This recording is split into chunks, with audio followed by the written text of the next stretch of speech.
From music, we move to comedy. We caught up with popular joker Julius Agwu in Lagos, and we got him talking about his life, which he almost lost on his 42nd birthday. He also opens up about being perceived as a controversial figure in Nigeria's entertainment industry. Enjoy.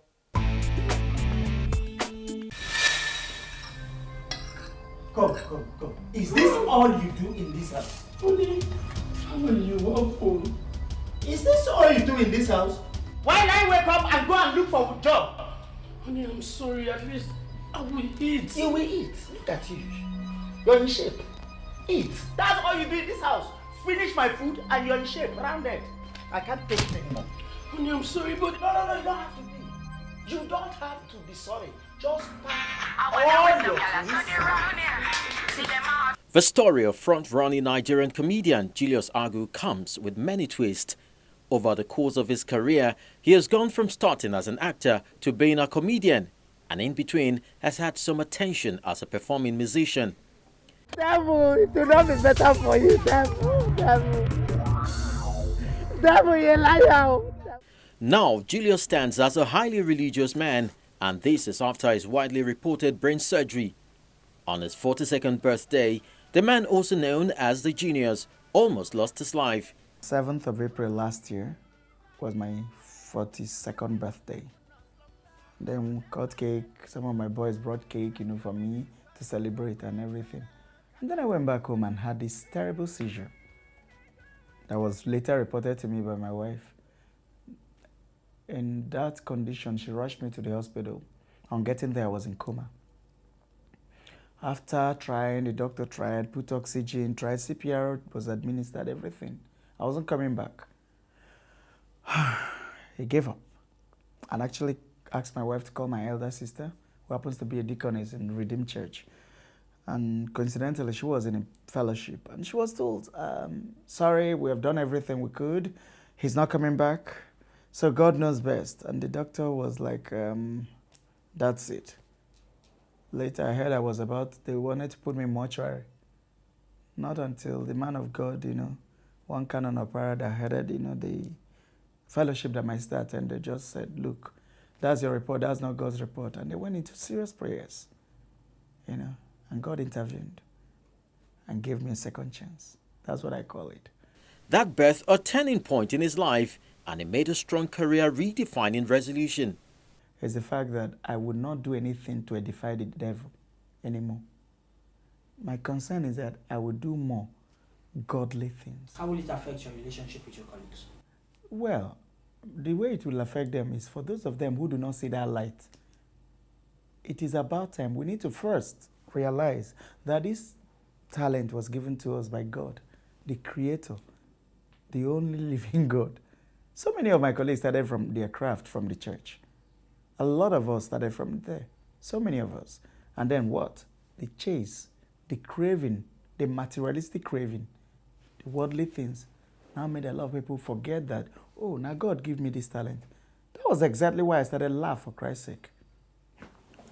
Yes, Laugh for Christ's Sake was a brand I started as a way of giving back to Christ, giving back to God, the one who gave me the talent in the first place. Because I look at secular musicians, there are people in the society who sing and edify, or rather pre-sing individuals in the society who spray them money.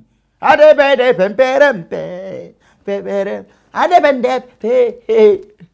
spray them this money. God created money, but you and I printed it. The legal tender that we printed 9 billion. That's the one people thief in Nigeria. That's one Buhari has been chasing people to bring back. That's the basis of the problem of the world.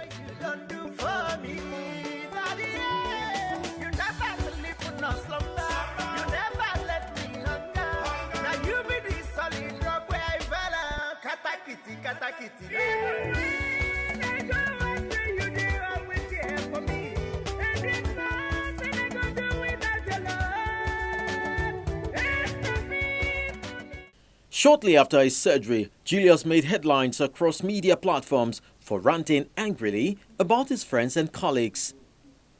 Well, the truth is, I was angry. I wasn't just angry, I was disappointed. I wasn't just disappointed, I was pained. I was peeved. And if you place yourself in my shoes, you'll understand. I'm sure you've never passed through a brain surgery. That's something I don't pray for even my enemy. Brain surgery is like a car that knock engine. It be like motorway knock engine, you know, na push and before you start, you go even the laughy. You need to struggle to start up. So I felt really abandoned, but that's in the past. I've forgiven everybody. Some of the big names he called out back then included fellow comedian Basket Mouth, singers Banky W, Timaya, Don Jazzy, D-Banj, and many others. Well, some of them were angry that I mentioned their names. But in any case, if I lied, it's only natural that if you lie against someone, the person will come out with his own report. A lot of people were angry that I pricked their ego because they are big boys now.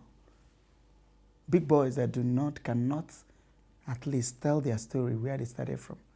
I'm just saying I do not burn bridges, but it's important for people to look back and know where you're coming from. If you do not know where you're coming from, you don't know your destination, you will never know where you're headed. We all started from somewhere. Have you ever heard that any footballer celebrated his birthday? Okocha JJ, you don't hear saying do birthday. Or Kano. We went to watch, there was that match, Kenya and Nigeria. We went to watch that match in Calabar. During halftime, one elderly looking man, came, walked up to Kano and started hailing him. Kano Wawankwa! Kano Wawankwa! Out of respect, Kano went, Nai, good evening, sir. The man got very infuriated. Kano, how can you say that? Kano, we were classmates in primary school, Kano. He has redesigned his annual show and this time called it Life As I See It, The Rebirth. He hopes to share his newly found faith across the country and has already completed a Lagos leg with the Federal Capital Territory and the IDPs on the horizon. The plan is this. The Lagos arm of Life As I See It held on the 7th of February. The Abuja one is on the 14th, which is Valentine's Day. After that, we will now do Life As I See It, that we want to take to the, to the, how do I put it? To the suburbs, to even the IDPs. But that will be after my Bible school, so that, when you finish Bible school, when you're filled with the word,